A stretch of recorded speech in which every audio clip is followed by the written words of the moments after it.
Welcome back to this third episode of Nature Garden Live.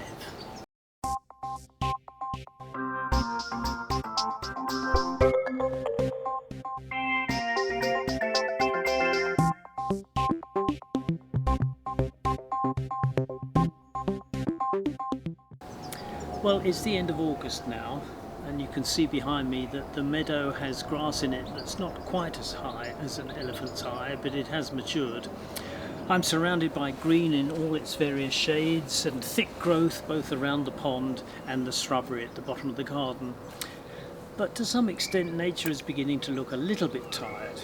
However, since we last met, much good stuff has happened. The meadow has produced wildflowers and some very attractive grass seed heads, and the pond has nurtured dozens of tadpoles and lately loads of frogs of different sizes. My ancient apple tree has had a particularly fruitful year. I'm not entirely sure why, because I haven't treated it in any different way, but probably a combination of temperature and rainfall. Let's for a moment talk specifics. Earlier in the year I had a lot of gatekeeper butterflies and also a few meadow browns, but other varieties like peacocks, red admirals, small tortoiseshells have been in short supply. Likewise, my nettle patch has not seen any caterpillars at all. I'm reminded that prior to the big butterfly count, Chris Packham had remarked on the paucity of butterfly species in his own area. This also seems to have been the case from the data collected in the so-called Big Bio Blitz from last summer.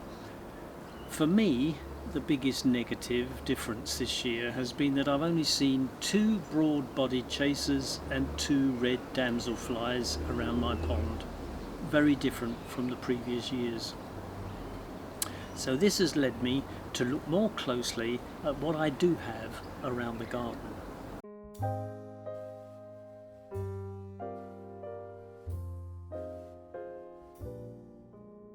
The many shades of brown and beige that grass stems and seeds provide create a beautiful blend of colours.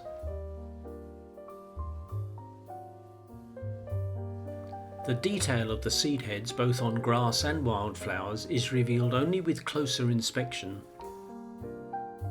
And likewise the pods which contain the seeds are like natural sculptures.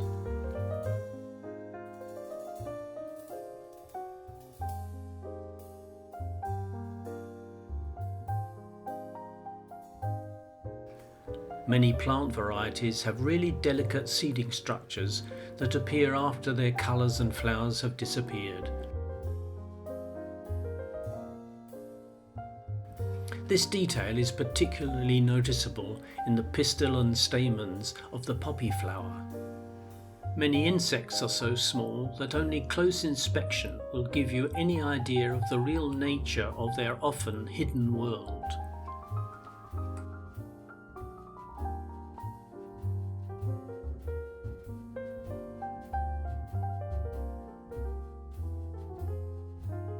It's a regular job to clear the floating weed from the surface of the pond, but I always take a look in the net to see if there's anything interesting to put back.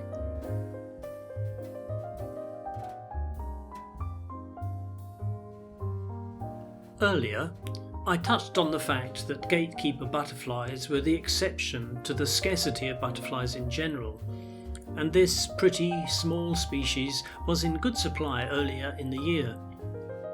Likewise, hoverflies have been plentiful, but they suffer from being associated with houseflies and sometimes get a bad press.